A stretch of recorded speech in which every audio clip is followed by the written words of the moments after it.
yes. And so what's going to happen is I'm going to sprinkle your lines here on stage. These are very valuable pieces of art.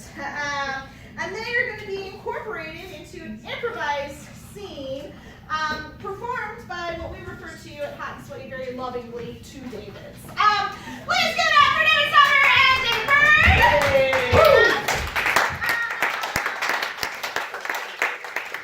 Before they may proceed in this lovely short-form improv game of Blindline, we just need a suggestion from an audience member who paid for tickets.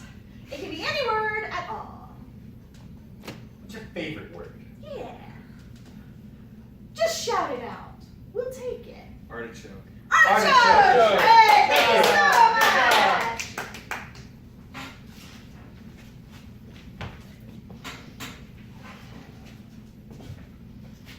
You know, son, well, the crops, they ain't coming in as good as I think you and I would like this year.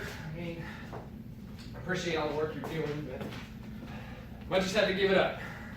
Dad, we're in a rooftop garden in Brooklyn. I tried to warn you, like, we're not real farmers. Like, son, I'm trying to do the accent here, okay? You don't have to shit on me, okay? I'm trying to do like a southern... The accent's really good. It's just, you know, like, there's like 4.5 inches of topsoil, and then it's just concrete. Look, kid, I'm trying to learn about crop rotations. I'm trying to do like a, I know, like it's a super- vaguely Texas or like, Oklahoma It's accent. super cool that you're into the whole local eating thing, and you're getting real into horticulture. It's just, you know, like, can we go to the A&P? Can't go to the A&P. That's always what you say. You're either saying that, or you're saying Hakuna Matata. It's a wonderful phrase. It is a wonderful phrase. It is not a wonderful phrase. It makes very little sense outside the context of the song. I'm just trying to tell you, you know, like, ever since Mom left, you've been real stressed out, and I think you could do with a few more Hakuna Matatas. Just like all these hobbies, you know, they're not going to replace your marriage. You know, the urban beekeeping thing, you're really allergic to bees. And like, when we went to the hospital, I told the doctor,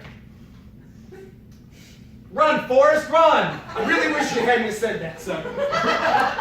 It's just...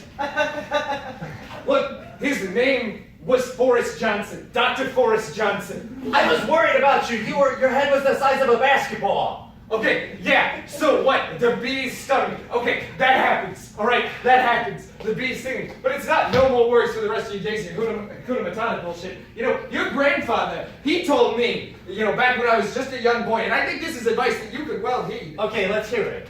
You're North American scum.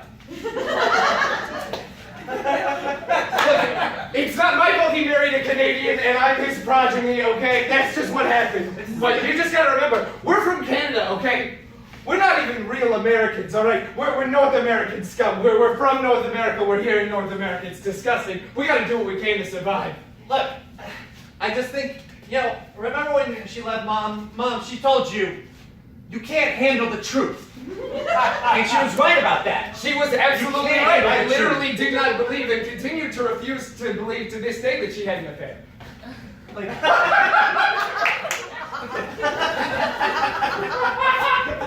she brought Dave with her. Yeah, and Dave was her work friend, and they hung out late nights. I They understand. explicitly told you that that was not true. They said that they said, you jumped, I jacked. She was trying to get it in your head. Well, I assumed that was like a game of jacks. That's how I rationalized it. No, that's not how it works. That's not how it works. The jacks in the ball. Look, I don't know. Like, maybe I'm deluding myself, but you know, I wake up every morning and I look in the mirror, and you know what I tell myself? What do you tell yourself? I tell myself, bop. But you gotta do well. You know, son, I've been listening to a lot of 90s vaguely one-hit wonders lately.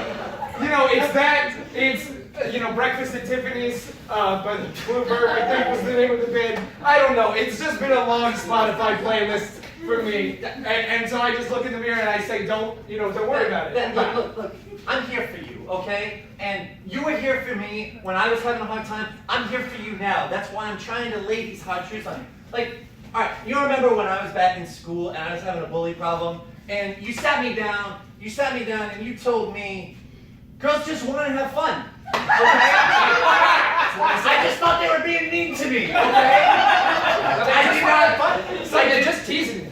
They were teasing me and it hurt a lot. And I don't feel very good that you were excusing their behavior. Just You know what? Look, it just denied that the behavior happened. Again, I live my life in a state of constant denial. Yeah. I'm gonna get the hoe and I'm gonna find these other shit. Okay, you do what you want. It's extremely upsetting. And you know what? I was talking to Jackie, and like ever since she moved out, she said, "Yeah, I'm in that Tonka. Hello, Willy Wonka." She's a bohemian now. She's really into the art scene. I don't understand what it means either. But she's doing well.